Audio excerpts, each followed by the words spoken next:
like animals. So let's give this a shot. Animals. Yeah, some of them did, yes.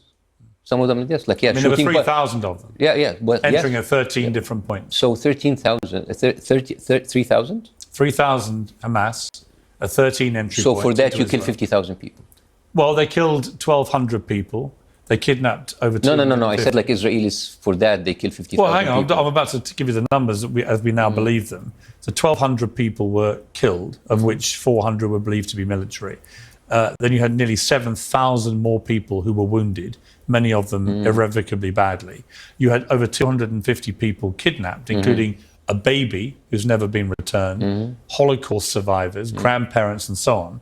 And my question is really, I'm not sure what you would have expected Israel to do, but more pertinently, what should they have done? Well, I don't know, Piers, because... But you've got to have some idea. You can't just say what you did is wrong. Yeah. You've got to have a thing of, given what happened to them, given that huge blow to their country and to their people, given that Hamas said we're going to keep doing this to you, what should Israel have done? So let's nuke Gaza, right? I mean, that's like... They haven't nuked Gaza. They could have done. They have dropped They bombs. could have done. Yeah, I mean, my argument to those who say it's genocide is, if they'd wanted to, Israel has the ability to blow up the whole of Gaza now. They haven't done that. So... If you really are genocidal, why wouldn't you do that? If people are still around, it's not a genocide. If monkeys are still alive, how there's no... Well, you have 2 million people residing in Gaza, of which over 42,000 have been killed. Yes. Yeah, okay. Is that genocide after a year? So what's the threshold? Well, that's not. My point is that if you're waging genocide, Israel has the capability to kill all 2 million people very quickly. How about too much killing? Is that good? I think there has been too much killing. Yeah. How about extreme extermination of life? I don't think it's a genocide. I mean, if you don't like the G word, we can. Yeah, but I don't think it's genocide, is it? We're wasting our time in definitions. Well, we're not, because it's important. Because what is genocidal is what Hamas has said they want to do to Israel. What did they say to do? They want to eradicate Israel. Is according to their charter? Yes. Which charter? Well, their original charter said that. And then what happened in 2017? Well, I'd rather go forward to what happened. No. But what happened? No, hang on. Like because you're. I know they rewrote the charter. Yeah, but why don't you say that? Because it's overtaken by what happened on October the 7th. So it doesn't count? Because Bassem, because I mean, you're telling people as if this is the status quo. No, I'm not saying that. I'm saying their original charter stated eradication of Israel, and the Hamas spokesman said after October the 7th. We want to keep doing this again and again and again. He said it on camera. That is an existential threat to all Israelis. Well, there's a lot of horrible things that Israelis say on camera, Piers. But I agree. But the only difference is that Israel acts on it, and they have the power to do it. But I've already told you that I believe that Ben Gvir and Smotrich have used genocidal language. It's not just them, and you know it's not just them. No, I accept it's a whole apparatus, they're the whole system. They're the two worst offenders in the government. But the rest of the government is terrible. Yeah, so my question is again, and I think it's an important one, is I get that you don't think they should have done this the way they've done it, Israel. But given they had to respond, how should they have responded? Because when they responded in a more precision way, and we can come to you, I know you don't agree with me about this, but I think you criticised Bill Maher for saying that what they did with Hezbollah was military success. Well, indisputably, from a military perspective, it was successful. They managed to be very precise in targeting 3,000 members of Hezbollah at the same time through pages. As an active military strategy, it was very effective. It did kill a lot of civilians as well. Yeah, and that's obviously too bad. Of course. No, it is too bad. All civilian death is too bad. But my point is, if they had done that strategy in Gaza, where they had gone after Hamas through pages or whatever, I still think you would have said it was wrong. Israel is the strongest part in this, and they have unlimited supply of money and power. Yeah. And as you say in superhero movies, with great power there's great responsibility. And the whole idea of like how could they respond, and then we sit there discussing this while Israel actually responding on a daily basis. By the time we finish this interview, it's a valid question, isn't it? It's a valid question about how you think they should have done it differently, or you think they should have done nothing. No, I didn't say that they said nothing. But so Israel has the technology and the ability to do more surgical attacks than this. But to decimate a whole region, displacing 100% of the population, I don't think we. I think it's wrong. Good. I agree with you. Good. I do. Good. Now, it's not on me to decide to Israel what to do. Maybe Israel could check with itself and see what had led to that. Yes, what happened is terrible, but they need to discuss. But the thing is, there's a roadblock between us, Piers, because it seems that we are far apart of actually what happened on October 7th. And I know there's a lot of people here came and talked about what happened October 7th. I would like to have a chance to tell you what, from my point of view, what me and my people think. And Go on, tell me. Tell me what you think happened. So there are three big things that made the world accept what is happening now in Palestine. And they talk like, what will happen now? What, how we get it? Three things. The story of the decapitated babies. That was not true. Good. So why did it? Yeah. So anyway, that's about as much as I can watch. So this is a great interview. Bassem Youssef has so much restraint doing what he does. And I'm so proud of him for that, because this is really Piers Morgan yet again trying to disgustingly shill for basic Western economic interests and his overlords, which I think is Rupert Murdoch and these kind of people. But so according to recent reports, a significant number of Palestinians are being held in Israeli jails without charge. So talking about people getting kidnapped and everything like this, and hostages. More than 1/3 of approximately 8,000 Palestinians from inside Israeli and West Bank held in Israeli jails are detained without charge. Israel employs a policy called administrative detention, which allows authorities to hold individuals without charge or trial. This practice has been criticized by human rights organizations as a violation of international law. The Palestinian Commission for Detainees and Ex-Prisoners Affairs and the Prisoner Society reported that about 10,400 Palestinians were being held in Israeli prisons as of 2025 in January, not including those captured in the past 15 months of the conflict. So the exact number of Palestinians held without charge is not exact. The estimates can be in the thousands, but it's increasing. And when we're talking about hostages, are people being held in detention or whatever you want to call it, it becomes arguments about semantics, right? What words you use. If Hamas is ethnically cleansing and Israel is creating a buffer zone, these are two wildly different things. But on the ground, in person, for the layman, it seems as though murder is murder, and that's it. And it has to do with data and numbers, which they have killed much, much, much, much more. And according to the Lancet journal, maybe up to 180,000 people have been killed, with only 50,000 or so being the real death toll. So the other question that he brought up was, what do you do about what does Israel do about their reaction to the Hamas attacking? And should they have handled it better and stuff like this? Israel has killed significantly more Palestinians in the last 5 years than Hamas has killed Israelis. So I'll read these numbers out. In Gaza, at least 46,000 Palestinians have been killed in the past 15 months, including about 18,000 children. In the West Bank, including East Jerusalem, 719 Palestinians were killed by Israelis from October 7th, 2023 to October 7th, 2024. The 1,200 Israeli deaths, of course, this is the number that they jam down your throat. Yeah, this was a lot of people.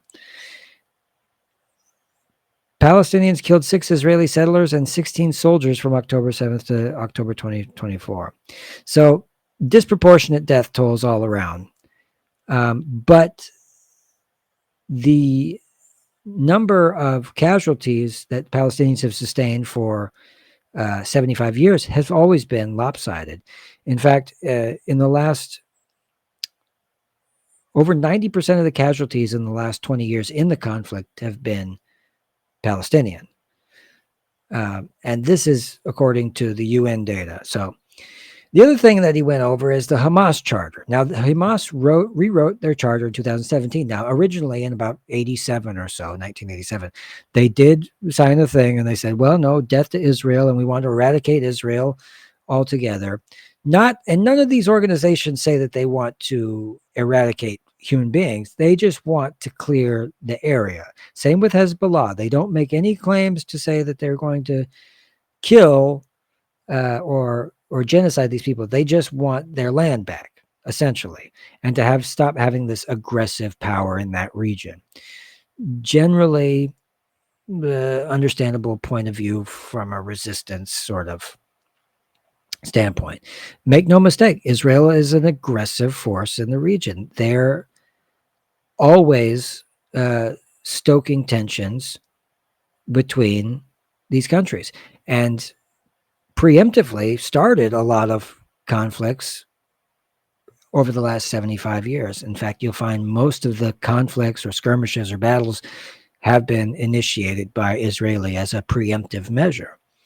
They're not interested in playing fairly. They're a nuclear power, basically subjugating a population that usually gets arrested. The main charge that kids are arrested for is for throwing rocks.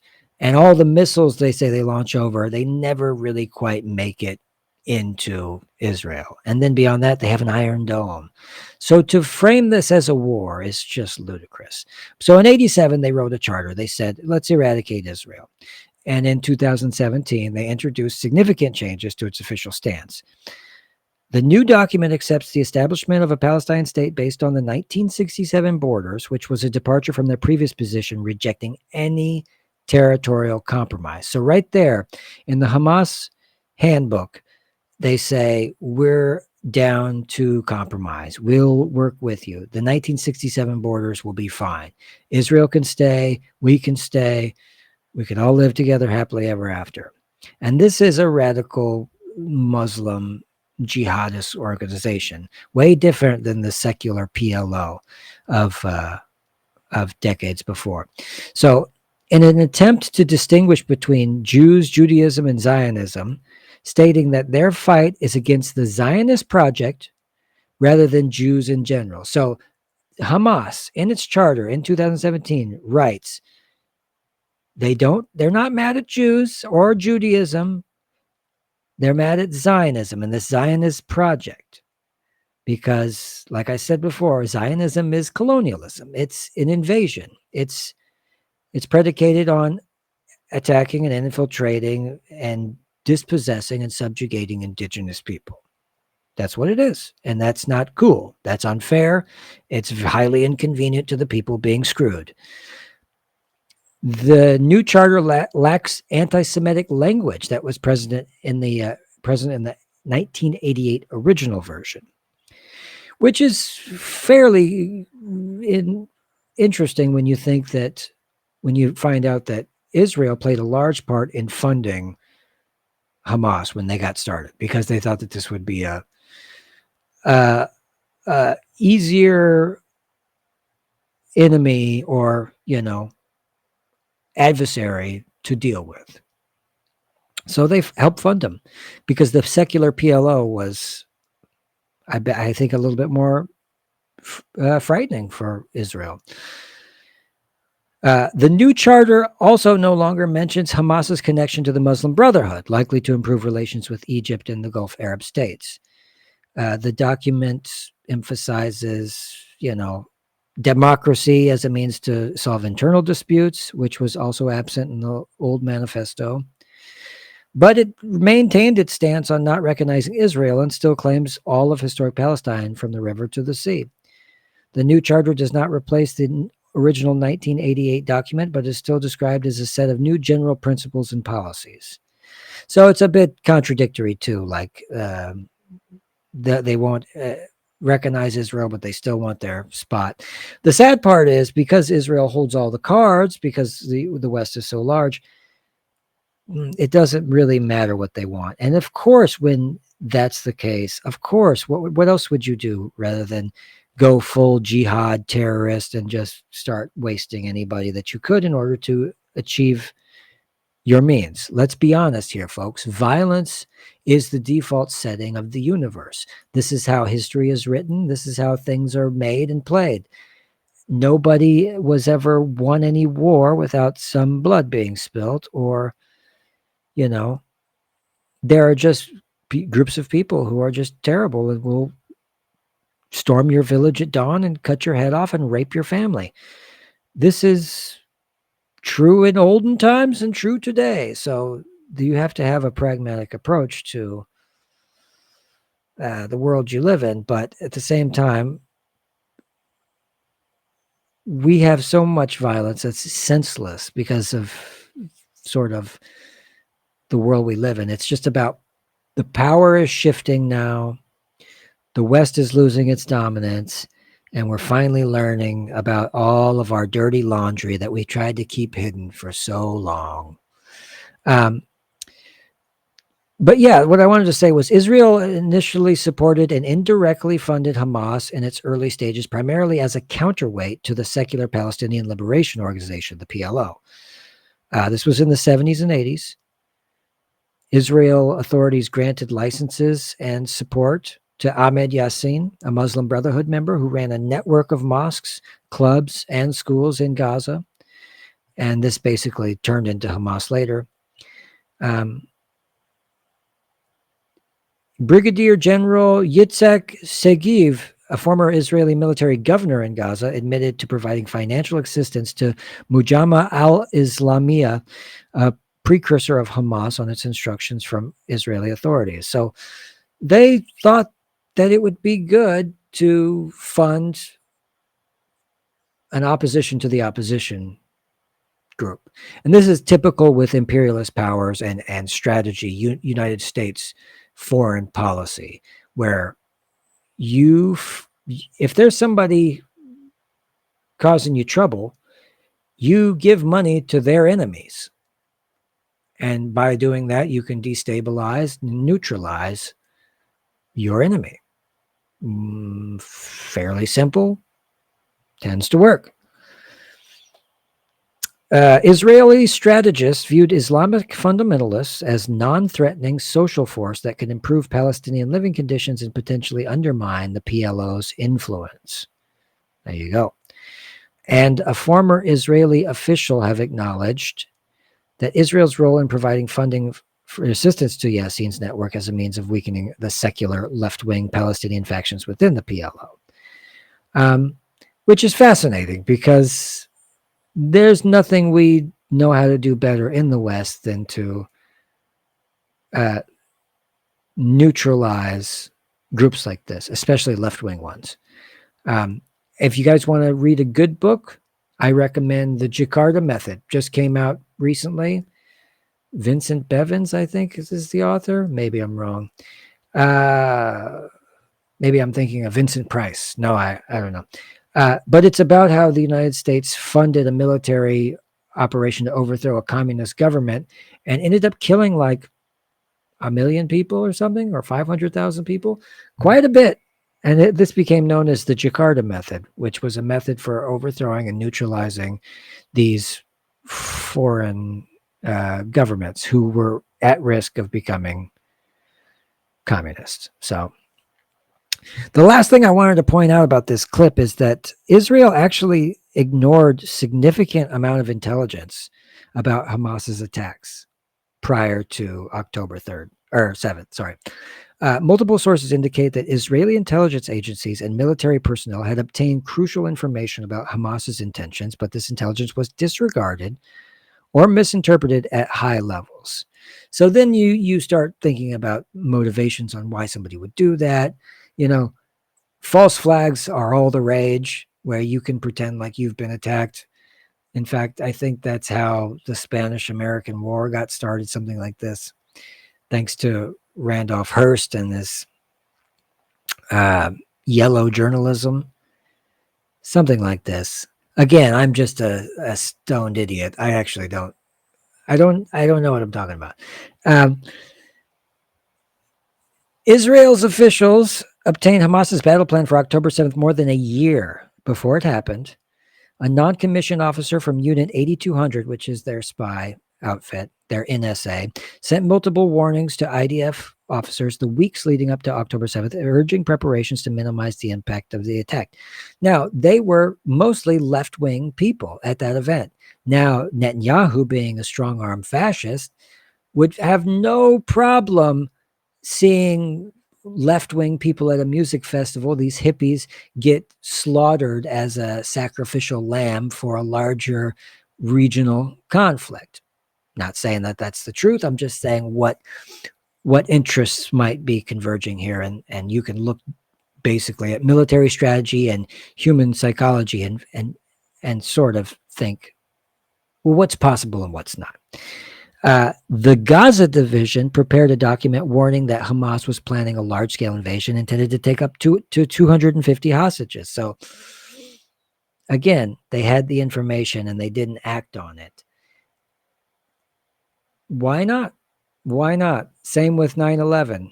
Not saying that they were, I'm not going to go down a conspiratorial hole here, but it would be in their best interest if they wanted to, say, invade Syria, Lebanon, Jordan, and, the West Bank, Gaza, all at one time. They would need an event that was so horrific that,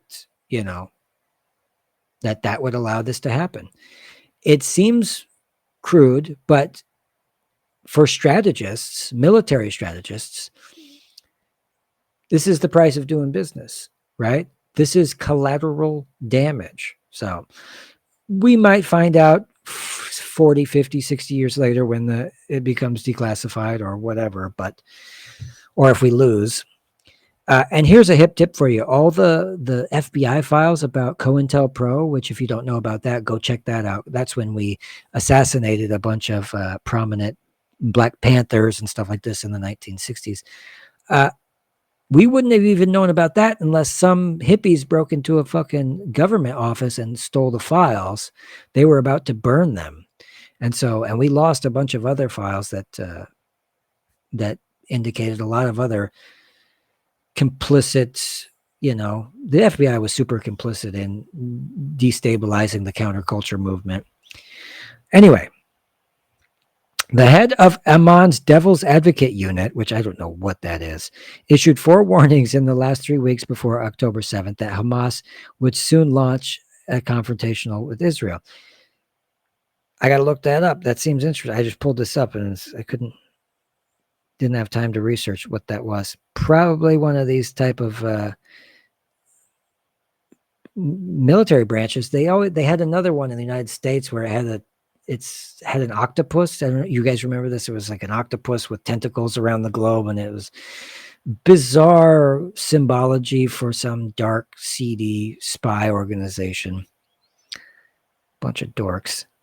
Working level intelligence analysts and the IDF border sentries correctly assessed and reported that their superiors that Hamas was preparing to launch a large-scale attack on Israel territory. And Israel officials, including Prime Minister Netanyahu himself, ignored warnings from foreign counterparts that Hamas was planning something big. So there you go. I'm not going to say false flag because I really don't know, but at the end of the day, it certainly helped them rev up military support from all their cronies and get everybody to work. And I think it's so shocking if you go and look at all these videos of how gleeful IDF soldiers really are about the things that they're doing. The West has lost all redemption and humanity, and the people at home stuffing their smartphones up their noses and, whiling away the hours, not either avoiding it or watching in horror and not doing anything about it. We're all very, very complicit at this point in being the worst group of people on the planet today. And that includes Eskimos. No, I don't know. No, the Western people, we're just the worst. We're just the worst. And our existence is predicated on the suffering of people from what we call the third world or the global south. We take all their stuff. The Democratic Republic of the Congo is the richest country in the world by resources. Angola has some of the largest deposits of gold. Most of France's nuclear reactors run on uranium from Western Africa. It's a wild world, my friends, and this whole existence that we've built is predicated on the suffering of others. It's going to come to a screeching halt, and we're going to have to figure out how to manufacture again and take care of each other again and keep people from ruining our society. But before that happens, it's all going to come crashing down while Elon Musk and Trump and whoever else, these business interests, these BlackRock goofballs and, these private equity firms and all these people are going to continue to make life more and more difficult until finally it all collapses. And it'll collapse from the bottom and, cascade on top. And a lot of the billionaires will make it out fine and go on to, reproduce children in their bunkers when everything is underwater and we live in a supernatural hellhole. And I think there was a moment where the billionaires realized that we're not getting out of climate change. We're just not getting out of any of the horrible, horrible shit that's going on. And so we need a new plan. We need a full-on distraction. Let's get people revved up about trans people and let's build bunkers and get ready to brace for impact. That's what it feels like. So, anywho, look, I'll be back tomorrow. We'll try to do this again. It's always nice to see you, Eric Olson. Always happy to see you. I sincerely love your show, man. I sincerely love you too, brother. Tennessee Jed, buddy, I am so glad to see you, bud. The Bike Guy Mobile, my dog, he turned to me and he said, you better head back to Tennessee, Jed. There you go. Good call, man. Good call. So I'll catch you guys on the rebound. If you want to buy us a coffee, buy me a coffee. That always helps. If not, that's fine too. But be good to yourself and don't let your meatloaf, okay? Bye-bye.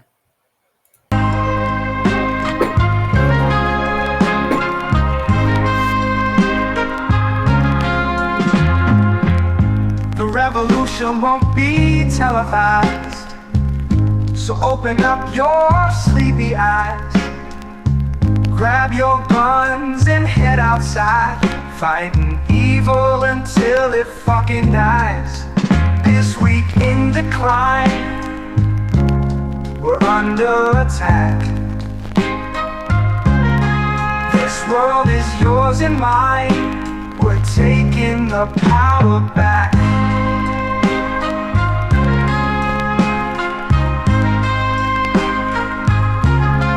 Fuck fascism, fuck imperialism, fuck capitalism, fuck colonialism. The revolution won't be televised, so open up your sleepy eyes. Grab your guns and head outside, fighting evil until it fucking dies. This week in decline, we're under attack.